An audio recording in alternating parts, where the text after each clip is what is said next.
World economic forum లాంటి ఎన్నో ప్రపంచ వేదికలపై ఆయన తన ప్రభావితమైన స్వరాన్ని, సందేశాన్ని వినిపించారు.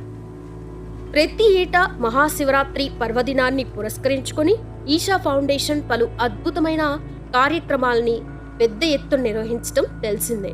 వాటిలో మనం భాగస్వాములు అయ్యేలా చేయడం బహుశా ఆయనకి మాత్రమే సాధ్యపడింది.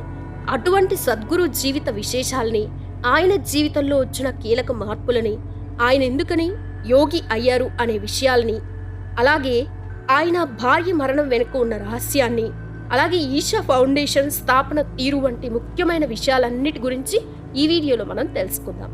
వీడియో చాలా ఇంట్రెస్టింగ్గా ఉంటుంది. ఎండ్ వరకు మిస్ కాకుండా చూసి ప్రయత్నం చేయండి.